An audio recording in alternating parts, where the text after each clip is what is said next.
ప్రైజ్లా దేవుని పరిశుద్ధ నామానికి మహిమ కలుగును గాక.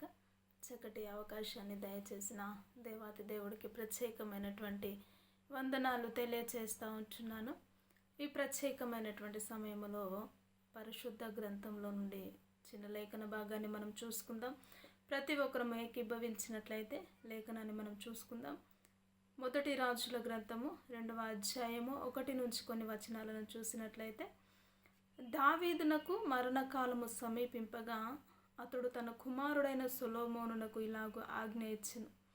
లోకులందరూ పోవలసిన మార్గమును నేను పోవుచున్నాను, కాబట్టి నీవు ధైర్యము తెచ్చుకుని నిబ్బరము కలిగి నీ దేవుడైన యెహోవా అప్పగించిన దానిని కాపాడి ఆయన మార్గములను అనుసరించిన ఎడల నీవు ఏ పని పూనుకొనినను ఎక్కడ తిరిగినను అన్నిటిలో వివేకముగా నడుచుకొందు. ఇక్కడ దావీదు గారు మాట్లాడుతూ ఉంటున్నాడు. ఆయన మరణకాలం అంటే ఆయన మరణించవలసిన సమయం వచ్చిన తర్వాత తన బాధ్యతలు తన కుమారుడైనటువంటి సొలొమోనుకు అప్పచెప్తా ఉంటున్నాడు. ఏమని? ఇదిగో నేను లోకులందరూ పోవలసిన మార్గంను నేను వెలుచు ఉంటున్నాను. ఇదిగో నువ్వు నీ దేవుడైన యెహోవా అప్పగించిన దానిని కాపాడుకుంటూ ఆ మార్గముల యందు నువ్వు నడువుము.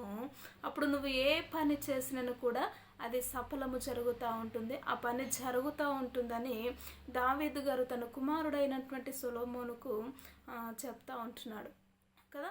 నిజముగా మనము గమనించినట్లయితే లోకులందరూ పోవలసిన మార్గము అనగా ఈ లోకములో ఉన్నంత కాలము ప్రతి మనుషుడు ఒక మరణ దినము వస్తుంది. ఈ లోకయాత్ర ముగిసిన వెంటనే ఒక దగ్గరికి వెళ్ళాల్సి ఉంటుంది. అదే పరలోకమా నరకమా అనే విషయాన్ని గమనించుకోవాలి.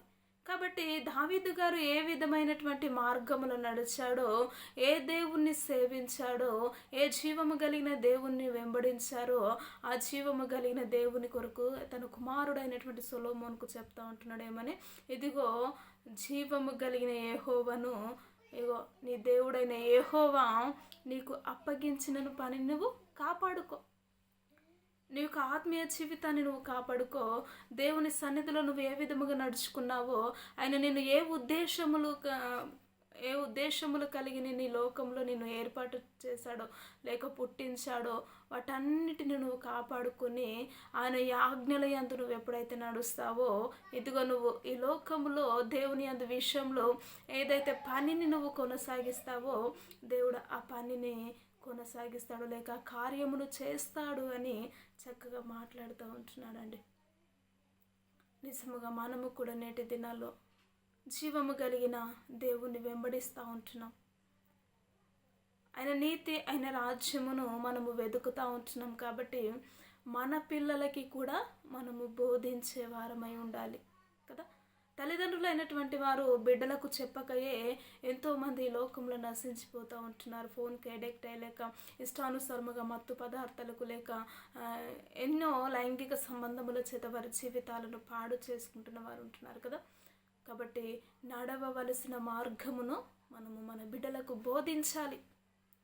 ఆ బోధించే బోధను బట్టి వారు దేవుని యందు నేటి తరమే భయము భక్తి ఎప్పుడైతే కలిగి జీవిస్తారో నేటి సమాజము కూడా ఆ విధముగా భయము చేత వణుకు చేత దేవుడు అంటే భయము కలిగి జీవించడానికి అవకాశము ఉంటుంది. కాబట్టి ప్రియ సహోదరి సహోదరుడా, నేటి దినము వరకు నిజముగా దావీదు వలె ఇదిగో నీ మరణ కాలం వచ్చినప్పుడు నువ్వు బోధించింది మనుషులకి, నీ బిడలకు నువ్వు శత్రువులను పరిచయం చేయడం కాదు, వాళ్ళ దగ్గర వీళ్ళ దగ్గర ఆస్తులు లాక్కు అనడం కాదు, వాళ్ళ దగ్గర వీళ్ళ దగ్గర అక్రమంగా సంపాదించుకో అనడం కాదు, కానీ నిజమైనటువంటి దేవుని నువ్వు పరిచయం చేసి ఇగో జీవము కలిగిన దేవుణ్ణి నేను వెంబడించాను, నేను ఏ దేవుణ్ణి అయితే వెంబడించాను నువ్వు కూడా అదే దేవుణ్ణి వెంబడించినట్లయితే ఇగో నీకు పనులు సఫలము చేయడానికి ఆయన సమీపముగా ఉన్న దేవుడు అని నువ్వు నీ కుమారులకు లేక కుమార్తెలకు నువ్వు బోధించినట్లయితే వారు రాబోయే తరములో అద్భుతమైనటువంటి రీతిలో వారు దేవునికి లోబడి జీవిస్తూ ఉంటారు. కాబట్టి నేటి దినము వరకు అటు జీవితాన్ని నీ బిడ్డలకు మీరు నేర్పించలేకపోయావేమో. దావీదు తన కుమారుడైనటువంటి సొలొమోనుకు చెప్పినట్టుగా నీ బిడ్డలకు నువ్వు చెప్పలేని స్థితిలో ఉంటున్నావేమో.